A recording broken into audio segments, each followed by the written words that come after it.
Hi friends, welcome back to my channel Durga Vish ವ್ಲಾಗ್ಗೆ ನಿಮ್ಮೆಲ್ಲರಿಗೂ ಸ್ವಾಗತ. ಮೊದಲಿಗೆ ಎಲ್ಲರಿಗೂ ಹೊಸ ವರ್ಷದ ಆರ್ಥಿಕ ಶುಭಾಶಯಗಳು. ಸೊ ಇದು ನೈಟೇ ಹಾಕ್ಕೊಂಡಿದ್ದೆ ರಂಗೋಲೆ. ಹೊಸ ವರ್ಷದಲ್ಲಿ ಪ್ರತಿ ವರ್ಷನೂ ನಾನು ಕಲರ್ ಹಾಕಿ ರಂಗೋಲೆ ಹಾಕ್ತೀನಿ. ಅದೇ ರೀತಿ ಈ ವರ್ಷವೂ ಕೂಡ ಫ್ಲವರ್ ರಂಗೋಲಿನ ಹಾಕ್ಕೊಂಡಿದ್ದೀನಿ. ಹೇಗೆ ರಂಗೋಲಿ ಬಿಡಿಸ್ತಾ ಇದ್ದೀನಿ ಅಂತ ನೋಡಿ ನೀವೇ. ಸೊ ರಂಗೋಲಿ ಬಿಡಿಸಿದಾಗ ಟೈಮ್ ಎಷ್ಟು ಅಂತಂದರೆ ನೈಟು 11 ಗಂಟೆ ಆಗಿತ್ತು. ತುಂಬ ಚಳಿ ಇತ್ತು ಆ ಟೈಮಲ್ಲಿ. ಈಚೆ ಕಡೆ ಬಿಡಿಸ್ಕೊತಾ ಇದ್ದೀನಿ ರಂಗೋಲಿ. ಬೆಳಿಗ್ಗೆ ಹೊತ್ತು ಬಣ್ಣ ಹಚ್ಚಿ ರಂಗೋಲಿ ಬಿಡೋದಕ್ಕೆ ತುಂಬ ಲೇಟ್ ಆಗುತ್ತೆ ಅಂತ ನೈಟ್ ಹೊತ್ತೆ ನಿಧಾನಕ್ಕೆ ರಂಗೋಲಿ ಬಿಟ್ಕೊಡ್ತೀನಿ. ಹೊಸ ವರ್ಷದಲ್ಲಿ ಸ್ಪೆಷಲ್ ಏನಂದರೆ ಇದೆ ಬಣ್ಣ ಹಾಕಿ ರಂಗೋಲಿ ಬಿಡೋದೇ ಒಂದು ಖುಷಿ ಸ್ಪೆಷಲ್ಲು. ಮಕ್ಳಿಗೂ ಕೂಡ ತುಂಬ ಖುಷಿ ಆಗುತ್ತೆ.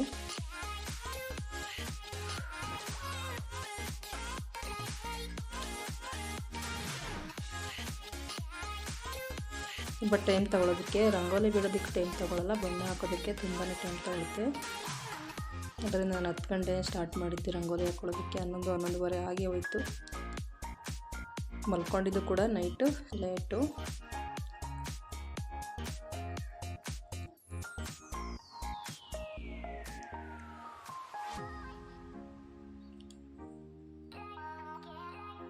ನೆಕ್ಸ್ಟು ಇದಕ್ಕೆಲ್ಲನೂ ಕಲರೆಲ್ಲನೂ ರಂಗೋಲಿ ಪುಡಿ ಮಿಕ್ಸ್ ಮಾಡಿ ಇಟ್ಕೊಂಡಿದ್ದೆ.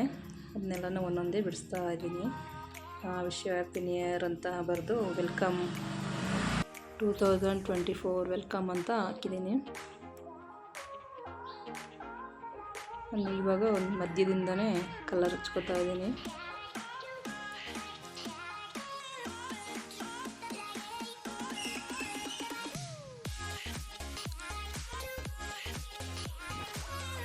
ಬಾರ್ಡ್ರಿಗೂ ಕೂಡ ಕಲರ್ ಹಚ್ಕೊಂಡಿದ್ದೀನಿ ನೋಡಿ. ಪೂರ್ತಿ ಕಲರೆಲ್ಲ ಹಾಕೋದ್ಮೇಲೆ ಈ ರೀತಿ ಕಾಣಿಸ್ತಾ ಇದೆ ರಂಗೋಲೆ.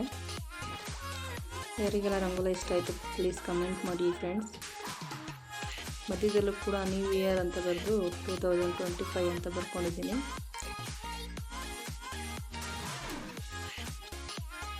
ರಂಗೋಲಿ ಹಾಕೋದಕ್ಕೆ ತುಂಬ ಇಷ್ಟ ನನಗೆ. ಸೊ ಹಬ್ಬಗಳಲ್ಲೆಲ್ಲ ಕಲರ್ ಹಾಕಿ ಹೊಸ ಹೊಸ ರಂಗೋಲಿನ ಬಿಡ್ತಾ ಇರ್ತೀನಿ.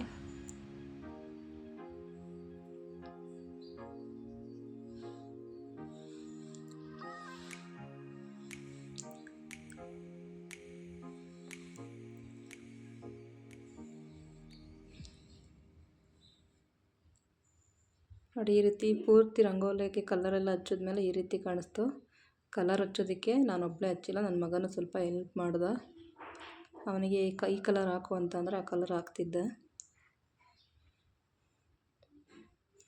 ನೆಕ್ಸ್ಟು ಮತ್ತೊಂದು ಸರಿ ಲಾಸ್ಟಲ್ಲಿ ರಂಗೋಲಿ ಬಿಟ್ಟಿತ್ತು. ಕಲರೆಲ್ಲ ಮುಚ್ಚೋಗಿರುತ್ತೆ ರಂಗೋಲಿ. ಮತ್ತೊಂದು ಸರಿ ಬಿಟ್ಟಮೇಲೆ ಈ ರೀತಿ ಕ್ಲಿಯರಾಗಿ ಕಾಣಿಸ್ತು. ಸೊ ಇದು ರಂಗೋಲಿದಾಯಿತು. ನೈಟ್ ಕತೆ ಆಯಿತು. ತಿರ್ಗಾ ಬೆಳಿಗ್ಗೆದು ಅವರೆಕಾಳು ಬಾತ್ ಮಾಡಿದ್ದೆ ಬೆಳಿಗ್ಗೆನೇ ಇವತ್ತು ನಾಷ್ಟಕ್ಕೆ.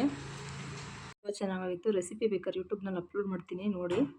ಅದ್ರ ಜೊತೆ ಇವತ್ತು ಹೊಸ ವರ್ಷ ಅಂತ ಅಂದ್ಬಿಟ್ಟು ಈ ರೀತಿ ಸಿಂಪಲ್ಲಾಗಿ ರೆಡಿ ಮಾಡಿಕೊಂಡು ದೇವ್ರ ಸಾಮಾನೆಲ್ಲ ತೊಳೆದು ದೇವ್ರ ಮನೆಯೆಲ್ಲ ಒರೆಸ್ಕೊಂಡು ಪೂಜೆ ಕೂಡ ಮಾಡಿಕೊಂಡೆ. ಸಿಂಪಲ್ಲಾಗಿ ವಾರ ಕೂಡ ಆಯಿತು.